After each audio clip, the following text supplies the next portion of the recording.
안녕하세요. 지식 큐레이터의 장나연입니다. 우리 몸 구석구석을 힘차게 순환하고 있는 혈액. 그런데 이 혈액에 암이 생긴다면 어떻게 될까요? 특별히 무리를 하지 않았는데도 기운이 없고 멍이 쉽게 들고 코피가 자주 난다면 대표적인 혈액암인 백혈병을 의심해 볼 필요가 있으실 텐데요. 특별한 조기 증상이 없어 자가 진단이 어려운 백혈병. 백혈병은 어떤 질환인지, 어떠한 치료법들이 있는지 지금부터 자세히 알아보도록 하겠습니다.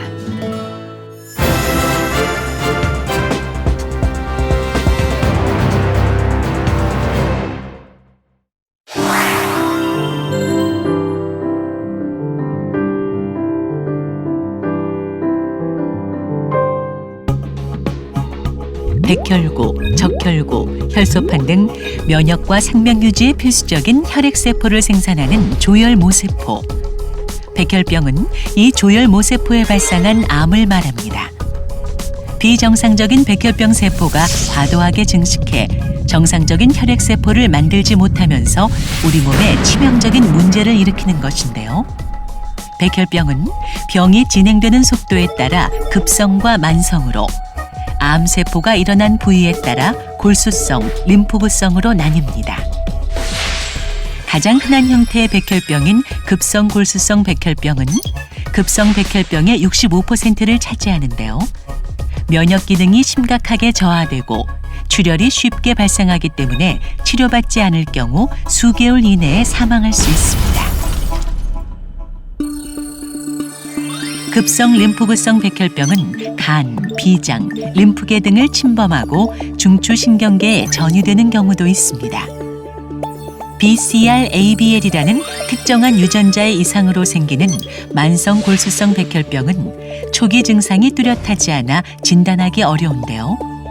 천천히 진행되다가 점차 급성 백혈병으로 진행됩니다. 그러나 최근에는 글리백이라는 약물을 사용함으로써 완치의 가능성이 매우 높아졌습니다. 만성 림프구성 백혈병은 병의 진행이 느리고 증상이 거의 없다는 특징이 있는데요. 60세 이상의 성인에서 많이 발견되고 증상이 빠르게 진행될 경우 치료를 시작하게 됩니다. 백혈병 세포가 골수에서 과잉 증식해 정상 혈액세포의 생산을 방해하면서 몸살, 호흡곤란, 어지러운 증상을 비롯해 쉽게 멍이 들거나 코피가 나는 등 출혈 증상이 나타날 수 있는데요. 백혈병의 발생 원인은 아직까지 정확하게 밝혀지지 않았습니다. 다만 많은 양의 방사선에 노출되거나 항암 치료나 방사선 치료를 받은 경우, 다운 증후군 같은 유전성 질환을 가진 경우, 벤젠, 농약과 같은 화학물질에 노출된 경우 위험성이 높아지고 있는 것으로 알려져 있습니다. 백혈병의 진단 방법에는 크게 세 가지가 있습니다. 가장 기본은 혈액검사입니다. 혈액검사를 통해 백혈구, 적혈구, 혈소판 수치와 말초 혈액 내 백혈병 세포의 존재 유무, 정도를 알 수 있습니다. 확진을 위해서는 골수 검사를 시행해야 하는데요. 뼈 안에 골수라는 공간에 있는 혈액을 뽑아 백혈병 세포의 비율과 골수성, 림프구성의 여부를 구분하는데 주로 엉덩이 뼈에서 채취합니다. 또 급성 림프구성 백혈병처럼 백혈병 세포가 뇌와 척수로 침범하는 경우도 있기 때문에 뇌 척수의 검사를 통해 백혈병 침범 유무를 확인하기도 하는데요. 허리 부분에 척추뼈 사이 부분에 국소 마취를 한 후 가느다란 바늘을 넣어 뇌 척수액을 얻게 됩니다.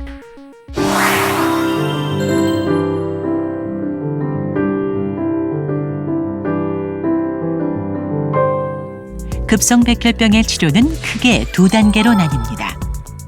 항암제로 백혈병 세포를 제거하는 관해유도 항암화학요법과 관해 후 재발을 방지하는 관해 후 치료 단계인데요. 관해 후 치료 단계에서는 항암화학요법과 타인 또는 자신의 조혈모세포를 주입해 건강한 혈액을 만드는 조혈모세포 이식이 이루어집니다. 우선 4주에서 6주 동안 관해유도 항암화학요법을 실시해 혈액 검사 결과가 정상에 도달했을 때 혈액병 세포가 모두 없어졌는지 확인하는 골수 검사를 실시합니다. 만약 1차 치료에서 백혈병 세포가 모두 없어지지 않을 경우 2차, 3차 반복해 시행하게 됩니다. 백혈병 세포가 모두 없어졌더라도 미세하게 남아있는 백혈병 세포를 뿌리 뽑고 재발을 방지하기 위해 항암화학요법을 여러 차례 추가적으로 실시하는데요. 이후 조혈모세포 이식을 시행합니다. 조혈모세포 이식은 고용량 항암제와 면역 억제제로 병든 환자의 골수와 백혈병 세포를 제거하기 위해 타인 또는 자신의 조혈모세포를 주입해 건강한 혈액으로 회복시키는 치료 방법입니다. 만성 백혈병의 경우 완치하겠다는 목표보다는 고혈압, 당뇨 등 만성 성인병처럼 질환을 다스린다는 개념으로 치료하게 되는데요. 만성 골수성 백혈병의 경우 표적 치료제가 아주 우수한 임상 효과를 보이고 있고, 만성 림포구성 백혈병의 경우 주사 치료제가 널리 사용되고 있습니다. 항암 치료가 시작되면 암세포뿐만 아니라 골수, 입안 점막, 위장관 점막, 생식기관이 손상을 입게 돼 구토, 탈모, 구내염, 백혈구와 혈소판 감소와 같은 부작용이 생길 수 있는데요. 따라서 치료 기간에는 감염 예방을 위해 개인 위생을 철저히 하고 고단백 고열량 음식을 섭취하는 한편 주 3회 이상 산책과 같은 가벼운 운동을 하는 것이 회복에 도움이 됩니다.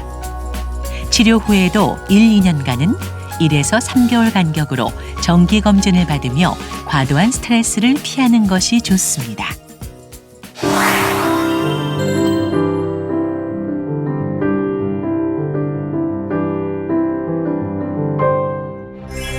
단일 기관으로 세계적 수준의 규모를 자랑하는 저희 혈액암 센터는 혈액종양내과, 방사선종양학과, 진단검사의학과 등 전문 분야의 의료진이 환자를 위한 최선의 진료와 간호를 제공하기 위해 유기적으로 협조하고 있습니다.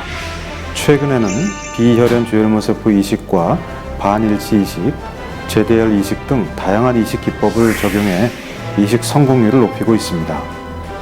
또 혈액암 환자들에게 최적의 치료를 제공하기 위해 최신의 다양한 항암 화학요법을 시행하고 국제적 임상 연구에 참여하여 아직 국내 공급되지 않은 신약의 임상 시험을 수행하고 있습니다.